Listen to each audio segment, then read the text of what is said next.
con Jairo Castrillón de Corporación Semiósfera y veníamos platicando de la circunstancia que vivió en la primera sede de Corporación Semiósfera y pues le he pedido que nos la platique para poderla dar a conocer a todos ustedes. Entonces, Jairo, si nos pudieras platicar qué sucedió, cómo se dio la primera sede de Corporación Semiósfera, dónde estaba localizada. Bueno, Semiósfera tiene apenas 7 años.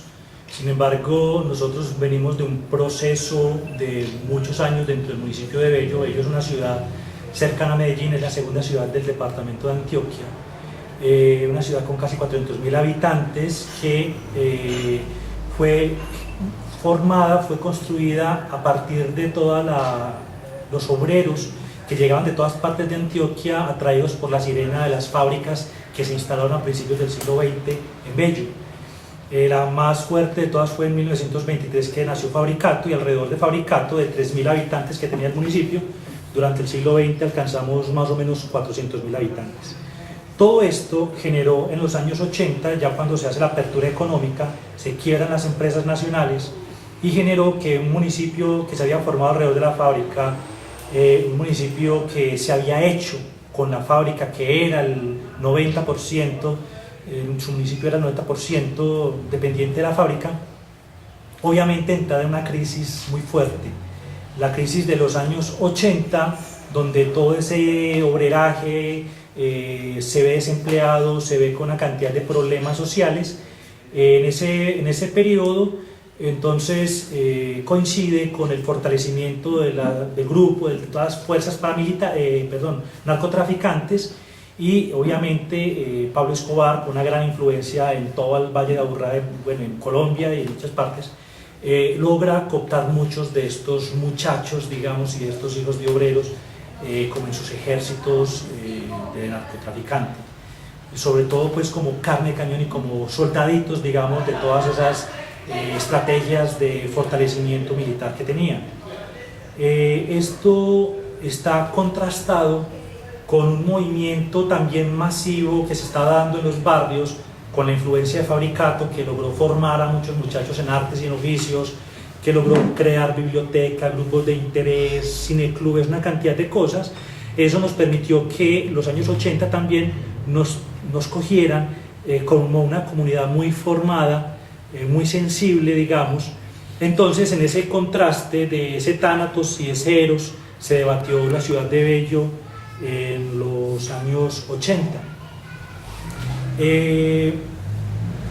Paralelo a esas escuelas de sicarios que se formaron, estaba entonces el trabajo comunitario a través de trabajo artístico, de recreativo, muy al lado de la Iglesia Católica, influenciado por grupos de izquierda, con mucha fuerza comunitaria. Surgió, por ejemplo, el movimiento en líderes en recreación comunitaria, se da el movimiento de los fogateros, los encuentros de arte joven, una cantidad de procesos y de movimientos que se dieron en esos años 80.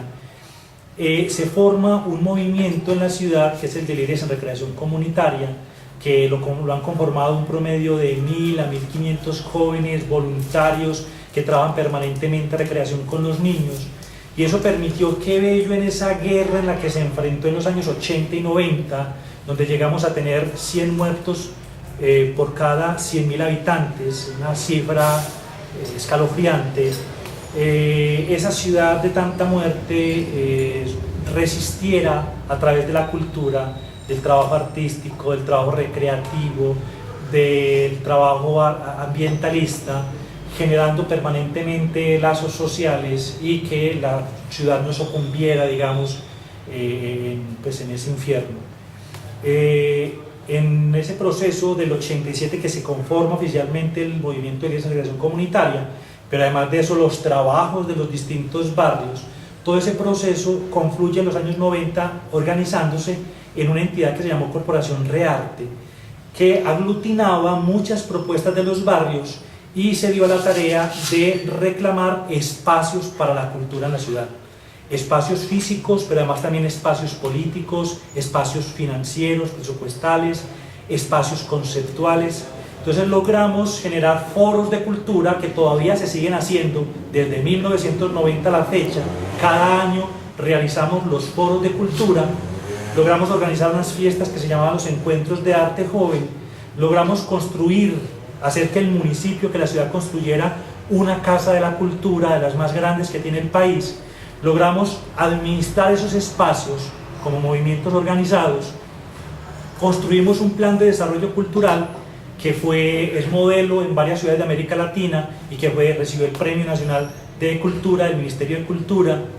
Logramos que mucha de la infraestructura de la ciudad se fuera adecuando para dinámicas culturales. Hoy en la mentalidad del sector político hay conciencia de la importancia de la cultura, hay presupuestos que, si bien no son los ideales, son presupuestos buenos para las dinámicas culturales. Se ha logrado que los funcionarios a partir de los 90 y acá sean funcionarios que hayan tenido relación y que sean avalados por ese mismo movimiento cultural comunitario. Y en este momento, pues además de que esas dinámicas continúan, muchas se han modificado porque el tiempo cambia muchas cosas.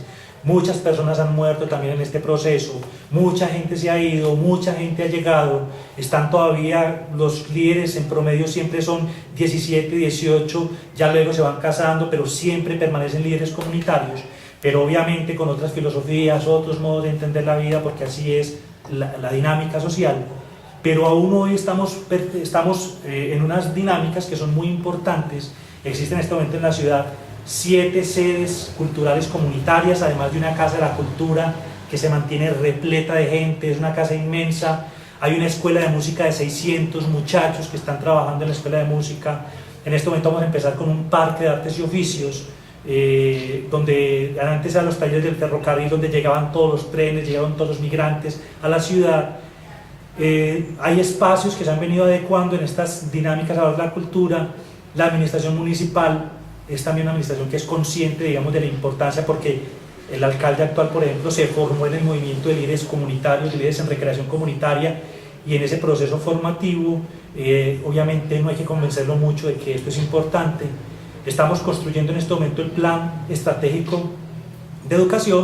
Bueno, una de las entidades que conformamos fue esta entidad en la que estamos ahora, que es la Corporación Semiósfera. Hay varias otras corporaciones. Y la Corporación Semiósfera en este momento está trabajando en el diseño del Plan Estratégico de Educación. El concepto que tenemos para este Plan Estratégico de Educación es el de una ciudad educada para la vida y la cultura. Es un concepto en el cual hemos planteado que la educación no solamente debe servirnos para desarrollar competencias laborales. La educación debe servirnos sobre todo para enseñarnos a vivir, a ser buenos vecinos, a ser buena familia, a ser buenos seres humanos. Debe servirnos es para la vida, debe servirnos para la felicidad, o si no, ¿para qué nos ha de servir? Por eso hablamos de una ciudad educada para la vida y la cultura, porque la educación tiene que estar puesta al servicio de la vida y de la cultura, y en ese sentido hemos unido la reflexión de la cultura con la educación en una relación sinérgica, cómo la educación fortalece la cultura y cómo las dinámicas de la vida comunitaria entran a la escuela y la enriquecen, la vuelven más divertida, la vuelven más pertinente para la realidad. Entonces, en este momento venimos trabajando el Plan Estratégico de Educación. Es un plan que, como el Plan de Cultura, lo estamos haciendo de manera participativa. Hemos hecho encuentros comunales, hemos hecho encuentros barriales, etcétera, donde hemos venido recogiendo todo esto.